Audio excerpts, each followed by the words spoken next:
H-1B விசாவுக்கான கட்டணத்தை $1,00,000 உயர்த்திய அமெரிக்க அதிபர் டிரம்பின் உத்தரவை ரத்து செய்ய கோரி அந்நாட்டு நீதிமன்றத்தில் வழக்கு தொடரப்பட்டுள்ளது.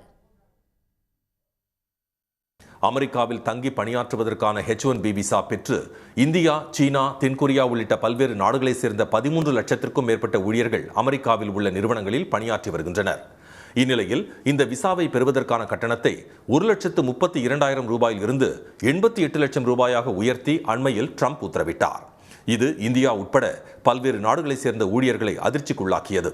இந்நிலையில் இந்த கட்டண உயர்வுக்கு தடை விதிக்குமாறு சான் பிரான்சிஸ்கோ மாவட்ட நீதிமன்றத்தில் சுகாதார நிறுவனங்கள், பல்கலைக்கழகங்கள் உள்ளிட்ட பல்வேறு நிறுவனங்களைச் சேர்ந்த தொழிற்சங்கங்கள் சார்பில் வழக்கு தொடரப்பட்டுள்ளது. தொழிற்சங்கங்கள் தாக்கல் செய்த மனுவில் அமெரிக்காவில் உள்ள நிறுவனங்களில் பணியாற்ற உலகம் முழுவதும் உள்ள திறன் வாய்ந்தவர்களுக்கு வாய்ப்பளிக்கும் வகையிலும் அவர்களின் திறமைகளை பயன்படுத்திக் கொள்ளும் வகையிலும் H-1B விசா வழங்கும் நடைமுறை நாடாளுமன்றத்தால் கொண்டுவரப்பட்டதாக தெரிவிக்கப்பட்டுள்ளது. இதனை ரத்து செய்யவோ மாற்றம் செய்யவோ ட்ரம்புக்கு அதிகாரம் இல்லை என்று மனுவில் கூறப்பட்டுள்ளது.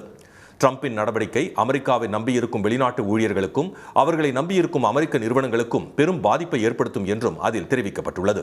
மருத்துவர்கள், செவிலியர்கள், பேராசிரியர்கள், ஆசிரியர்கள், மத போதகர்கள் போதிய அளவில் கிடைக்காமல் பல்வேறு துறைகளும் ட்ரம்பின் விசா கட்டண உயர்வால் பாதிக்கப்படும் சூழல் ஏற்பட்டுள்ளதாக மனுவில் குறிப்பிடப்பட்டுள்ளது.